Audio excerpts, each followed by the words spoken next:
अस्सलाम वालेकुम, Mohammad Iqbal Khan, advocate from Iqbal international law services. आज का जो हमारा लीगल लेक्चर है वो है रजिस्टर्ड निकाह एंड जेक्टिटेशन ऑफ मैरिज। रजिस्टर्ड निकाह और तकजीब निकाह के बारे में, एक निकाह रजिस्टर्ड करा लिया जाता है और जेक्टिटेशन ऑफ मैरिज, ये हमारा आज का जो लीगल लेक्चर है। देखिए, मुस्लिम फैमिली लॉ पर जो आइली कवानीन है उस पर अगर हम बात करते हैं, मुस्लिम फैमिली लॉ 1961 की बात करते हैं, उसके तहत दर्ज अगर शादी की हैसियत पर सवाल उठाते हैं, यानी कोई अगर मुस्लिम फैमिली लॉ के तहत कोई शादी अगर रजिस्टर्ड हो जाती है, एक शादी हुई और शादी मुस्लिम फैमिली लॉ के तहत, उस पर लॉ के तहत वो शादी अगर रजिस्टर्ड हो जाती है और उस पर अगर हम सवाल उठाते हैं तो पहली बात तो यह है कि एक रजिस्टर्ड शादी जो है वो एक्सेप्ट की जाती है। लेकिन अगर उसमें कोई फरीक हस्बैंड या वाइफ, कोई भी लड़का या लड़की उसमें से कोई उठाता है, उस पर सवाल उठाता है, तो ये है कि ये नहीं है कि शादी रजिस्टर्ड हो गई, उसमें कोई सवाल उठाया नहीं जा सकता। किसी ने ज़ोर ज़बरदस्ती से फोर्ज तरीके से निकाह की कराया और वो निकाह जाके रजिस्टर्ड करा दिया, तो इसका मतलब ये नहीं है कि वो शादी अब रजिस्टर्ड हो गई, चूंकि इसलिए अब उस पर कुछ किया नहीं जा सकता, उस पर सवाल नहीं उठाए जा सकते कि अरे भाई ये तो शादी रजिस्टर्ड है, ये फेक नहीं हो सकती, ऐसा कुछ भी नहीं है। देखिए, अगर शादी रजिस्टर्ड भी हो जाती है तब भी उस पर सवाल उठाए जा सकते हैं, तब भी वो जेक्टिटेशन ऑफ मैरिज का केस, तकजीब निकाह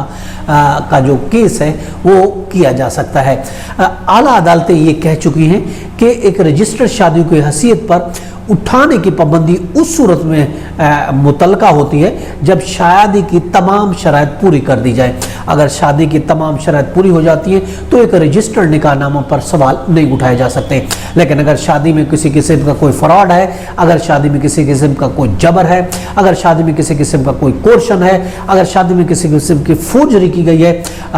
तो उस सूरत में आप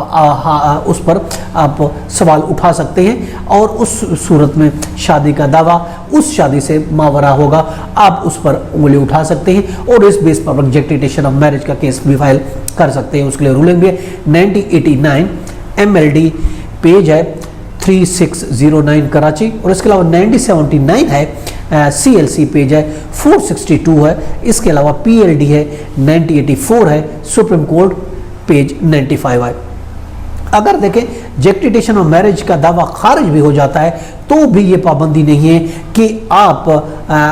तनख़ीस से निकाह में जो है, जो डेजुलेशन मुस्लिम मैरिज एक्ट है या खुला में दावा दायर नहीं कर सकते। अगर आपका केस, आप कोई किसी ने आपके खिलाफ कोई फोर्ज निकाहनामा बनाया और फोर्ज निकाहनामा उसने रजिस्टर्ड कर दिया,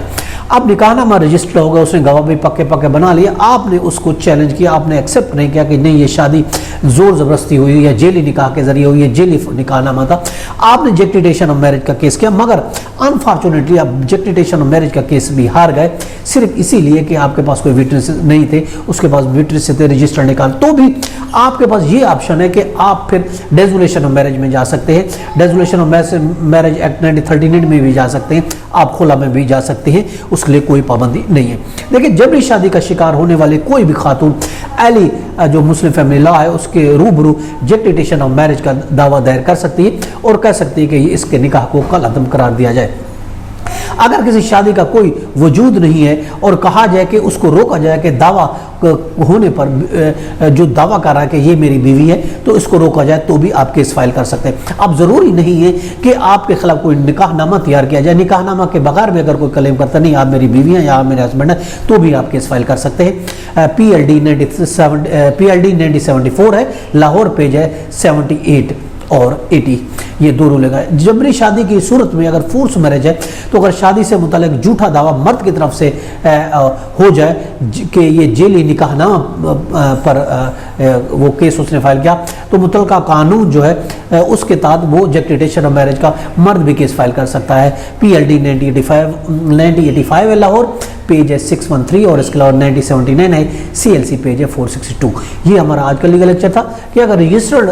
शादी है तो भी आप उस पर जेक्टिटेशन ऑफ मैरिज का केस फाइल कर सकते हैं अगर कोई फोर्ज तरीके से, जेली तरीके से निकाह बनाया गया। ये था आज का लीगल लेक्चर, इसके साथ इजाज़त है, कर फिर मिलेंगे। अल्लाह हाफिज़।